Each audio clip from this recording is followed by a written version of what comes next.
An example might be if I'm part-time and I just show up once or twice a week and I do some meetings and I do some things here and there, and it's really not a full-time thing yet, I've got self-employment activity to that extent.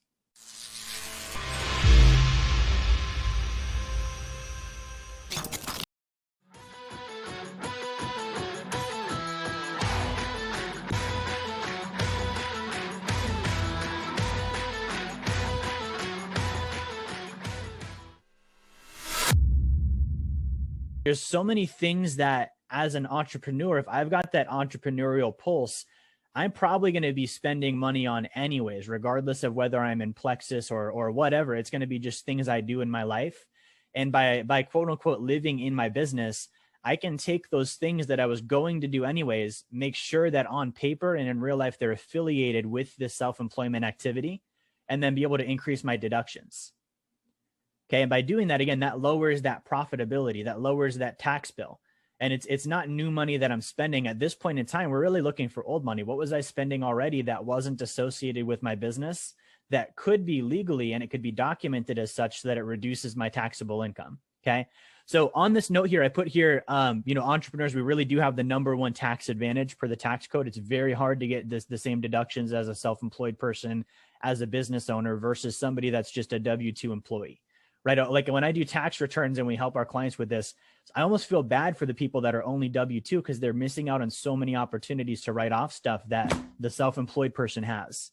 Okay. So in order to take advantage of these, there's a couple of things we've got to have in place. We do have to have a business, right? So if you're in Plexus, you automatically qualify. You have a business, you've got an opportunity, you've got self-employment activity. Second thing is you need to have an entity set up. An entity means an LLC or a corporation. Okay. Now, technically you can get away without one, but when you look at IRS case history, they typically are a lot harder on people that are writing off business expenses as a sole proprietor. If I do those same business expenses, but I route them through an LLC, the IRS is going to be a lot more lenient because there's a clear separation, right? That LLC, it's got its own tax ID number. It's got its own bank accounts. It's got its own records. And so it draws a very clear line for the tax man to look at and say, okay, that's Jerry's company that's spending that money, not just Jerry trying to write it off through his company, right? So that's a good protection barrier. Obviously being active in the business. So you do need to have some sort of activity, whether that means that you're prospecting, you're looking for referrals, you're going on calls like this, right? If I'm on this call right now, I'm going to be at a restaurant or a coffee shop that I was going to go to anyway, so that I can say I'm doing personal development and I'm having a business meal and I'm writing off my dinner tonight, right? Like those are the kind of things we should be thinking about. So we have to be active in the business. We do have to have an intention to earn income. Okay, now that's something that is kind of on the honor system. Like nobody can measure our intention, but you know if you intend to earn income. If you're here and you're like, my goal really is to have a business, not just find a way to write off a bunch of stuff. And I don't think that that's probably most people on this call where it's like, I'm not really interested in business. It's for write-offs. Like a lot of us really do want to grow our businesses here. So having that intention is good. And the best way to measure that intention is through record keeping, right? Like we were talking about with the meal. If I'm writing off the meal tonight because I'm at Panera Bread watching this webinar and I'm having a sandwich and I'm gonna write that off as a business expense, right? I'm going to document that I was on this call. I'm going to keep the receipt from Panera Bread. I'm going to make sure that I have that in my files, whether I take a picture of it or I put it in Excel, and I'm going to notate what I was doing and how it was related to my business. I might even drop off a business card with the front desk lady to say, hey, I was also prospecting, right? So that's what it looks like to be able to prove your intention and really measure that with deductions. And then obviously we've got to earn income at some point. We can't just always lose money forever. So that's another part of really measuring that intention. If for 10 years in a row, I'm showing a loss on my business, at some point, the IRS is going to be like, Jerry, how are you still in business, man? It's been 10 years. You've never shown a profit. Every year we get a loss from you on your tax return. So again, that's another true measurement of intention.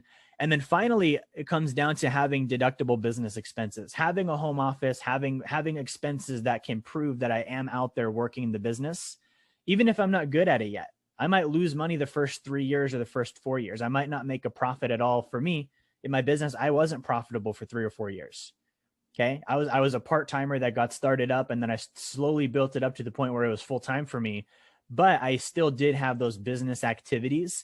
And what I want to stress here is a lot of times for us just starting out, it's easy to invalidate those because we haven't made money yet, or we haven't gotten to where we want to be yet. And technically, yeah, we went and we did something with our business, but we're not going to track it and we're not going to write it off because we haven't gotten where we want to go yet. The IRS doesn't care about that. They care about, did you actually spend it and what does the record show? Okay. So really be honest with this, be accurate with it. But the thing that I like to stress on having this, and we're going to kind of transition into the bookkeeping, is being honest on our taxes, right? Like, think about if I had income show up in my pocket that I knew was taxable, but I lied about it and said it wasn't. We all know that that's clearly a violation of the tax code. We would never do that, right? But on the flip side, if I spent money that was associated with my business and I knew it was, but I didn't tell the IRS, that's no different. That's also lying on my taxes.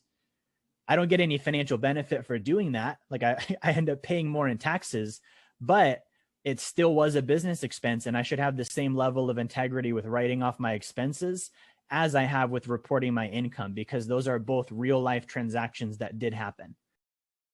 If you were wondering, what does Wealth Dynamics do? How can we actually help you? Number one, if you haven't gotten a copy of my book, Blueprint to Financial Freedom, grab one now. You can get that down in the comments in the video. You can get the link for that. Number two, we do a free course on Fridays on personal finance. Okay, you can also get the link for the description there too. And then finally, if you have a desire to start getting help walking through these different phases toward financial freedom, book a call with my team. Go to our website, set up a call. We're able to help out and answer questions.